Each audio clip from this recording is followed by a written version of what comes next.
What's going on, folks? My name is Joe, aka J to the OE. Welcome back to my channel. Happy New Year. I hope you guys have had an enjoyable and safe holiday. Today I want to talk about the new game stuff that I got in December. It really slowed down the buying stuff, but I thought I got pretty good pickups for the month of December, so I thought I'd just show you what I got. Before we get into any of this, please remember to hit like and subscribe. Let me know what games you picked up, what kind of toys, anything that you picked up in the month of December. Alright, so I basically only picked up 6 games this month. I'm really trying to work on my backlog here. And honestly, I started getting into a series, which I've been talking about the last 2 videos. And right now, one of the pickups that I got in December was Like a Dragon Ishin.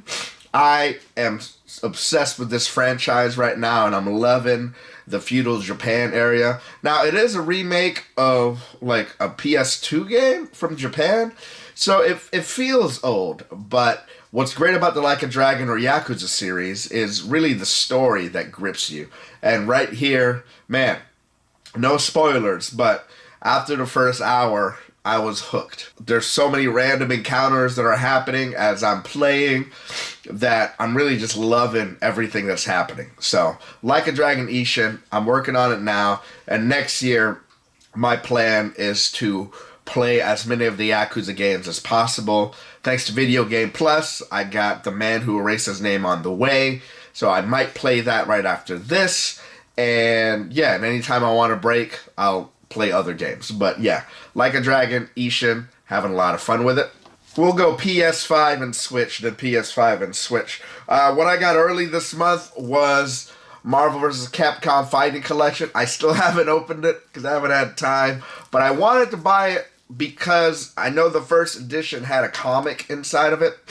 And yeah, this arguably has the best fighting game ever made in Marvel vs. Capcom 2. And my brother-in-law, it's one of the rare games that he can beat me in. And so I wanted to purchase it so that I could practice, so that I could beat him in. He's really good.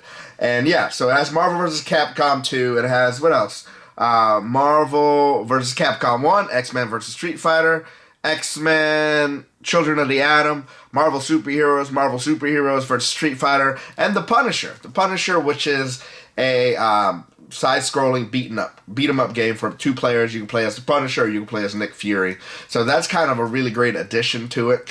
I don't think there's a home release of the Punisher at all, except for what's in here, and so I think that's really cool. My son's starting to get into fighting games like Super Smash Brothers, and so when he starts getting into that, I'll probably open this up. And honestly, I gotta open this up anyway, so I gotta practice so I can beat my brother-in-law. So, Marvel vs. Capcom Collection. In the PS5 now, this is what I got. Actually, I got it. We did a Secret Santa with my family, and this is the Secret Santa gift that I got. Persona 3 Reload. Not open yet, but it will be opened in 2025.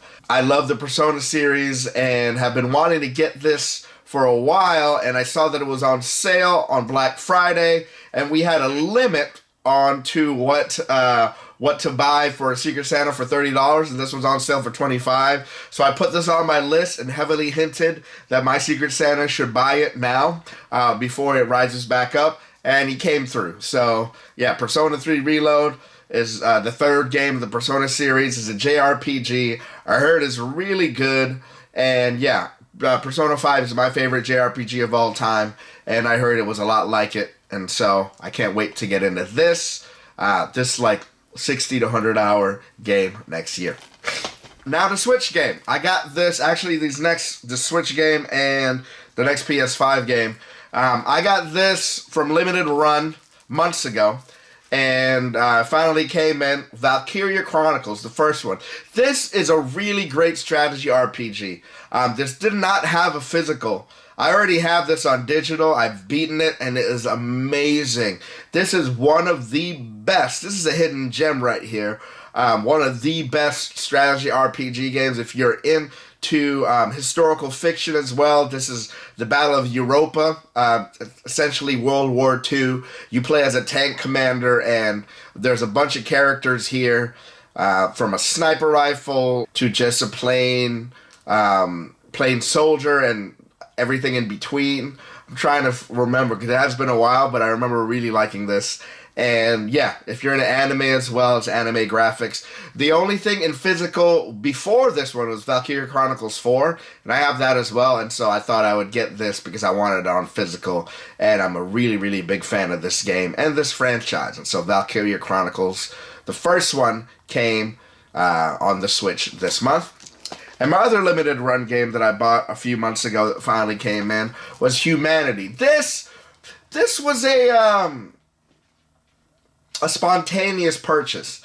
You know, I read about this game. It's basically Lemmings, or not basically, like it's a lot like Lemmings, except you're controlling real people. You play as that dog, and you're telling people where to go. It's a puzzle game. I'm definitely gonna try to play this next year. It reminded me a little bit as far as the graphics of Inside and Limbo, and so that's kind of what got me into it. And as soon as I saw there was a physical, I read all the reviews and watched all the reviews to see if I even wanted to play it, and I did. So I got Humanity in physical, and yeah, I can't wait to get into this next year as well. And the last game that I got this month was super unnecessary because it's just a box. There's no disc drive, but it was on sale for the Switch during Black Friday. It was $14.99, and I thought it would be a good downloadable game anyways because I could go in and out and play another game in between without having to change cartridges. It's Power Wash Simulator. I'm addicted to this game, and I have no idea why. You know, I played a little bit of it on Xbox. Me and my friends have played some on Xbox, and I just really wanted to start my own campaign. There's no real campaign. I mean, yeah, you run a power wash business, and you're power washing a bunch of different things. I power washed a house. I power washed a van at the first level. I power washed a park. That took me a few days, but it's just relaxing. And, you know, something about just power washing something like, and here's the thing too, I was playing it at my sister's house, and my cousin saw it, and he was like, "What are you playing?" And I'm like, "Power Wash Simulator. You just power wash things." And he was like, "Are you kidding?" I'm like, "Yeah, that's all you do, but it's addicting." And he goes, "Well, let me try it." About 45 minutes later, I checked in on him, and he was still power washing that park. And yeah, he couldn't explain it either. But what's cool about this is that you can actually go online and play co-op with your friends and power wash different things. And there's also different licensing, like you can power wash Shrek's house, you can power wash the DeLorean from Back to the Future, you can power wash Lara Croft's mansion and all that stuff. Some of that is free, some of that isn't. SpongeBob SquarePants home, the pineapple under the sea, you can power wash that, even though that doesn't make sense because it's underwater. Power Wash Simulator is the last game that I got, and I am addicted to it. Well, that's all from me now. I hinted a little bit before that I'm starting to make changes on this channel, and I am. It's just taking a little bit longer than I thought, and so yeah, I'll let you know when that happens, hopefully in the next couple of videos or something. Other than that, I'll see you later, or I will see you another time. Happy New Year, guys.